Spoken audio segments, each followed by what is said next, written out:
Bom, vamos ver agora a antropofagia, a devoração cultural.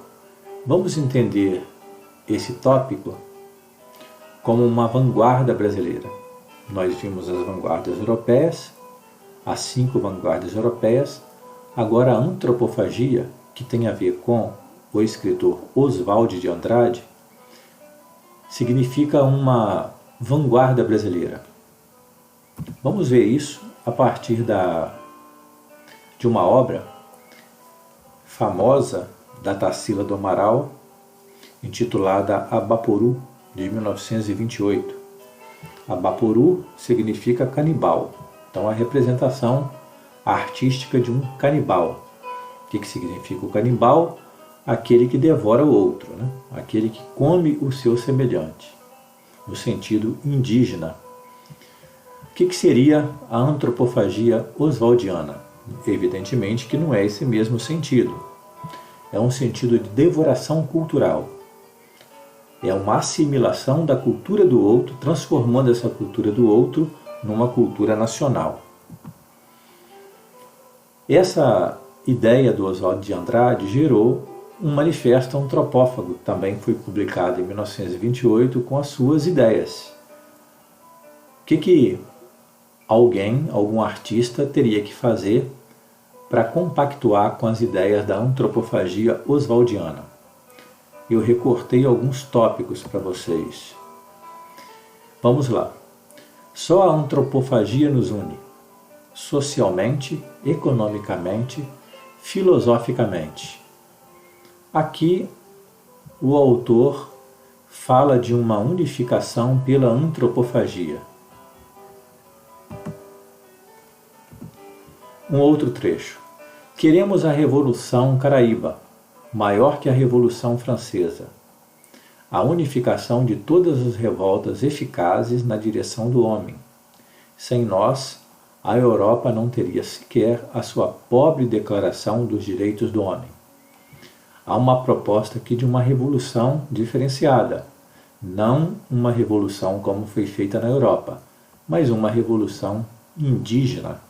Esse Caraíba aqui reúne todas as raças, né?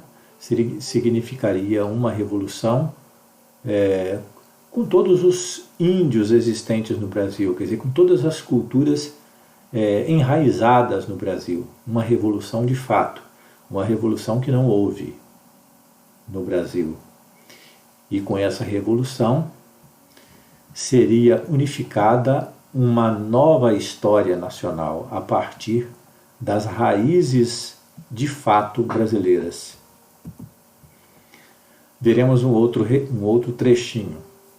Contra o mundo reversível, as ideias objetivadas, cadaverizadas, o stop do pensamento que é dinâmico, o indivíduo vítima do sistema, fonte das injustiças clássicas, das injustiças românticas e o esquecimento das conquistas interiores. Então aqui ele propõe também um mundo diferenciado, um mundo em que o interesse seria exatamente por aquelas injustiças que foram cometidas. A valorização das injustiças que tiveram motivações europeias significa um retorno para as nossas raízes, reforçando o que foi falado aqui anteriormente. Mais um trechinho. Antes dos portugueses descobrirem o Brasil tinha descoberto a felicidade. Esse tópico mostra bem e resume bem essas questões que foram explicadas anteriormente, mostrando que havia um Brasil antes do Brasil. Havia um Brasil que ficou esquecido antes dos portugueses descobrirem o que descobriram aqui. E a partir da história dos portugueses, a nossa história foi contada. Não, Oswald de Andrade propõe um resgate diferenciado. Quer dizer, a felicidade estava exatamente na raiz, nas nossas raízes, no que havia antes dos portugueses chegarem aqui. Fazendo um resumo sobre esses pontos, como nós podemos entender então a antropofagia oswaldiana de Oswald de Andrade, do autor Oswald de Andrade, companheiro lá do Mário de Andrade na Semana de Arte Moderna. Podemos ver alguns tópicos como objetivos da antropofagia oswaldiana. Resgatar as raízes indígenas foi o que eles tentaram fazer artisticamente. Retomar o vínculo brasileiro com a terra nativa, também.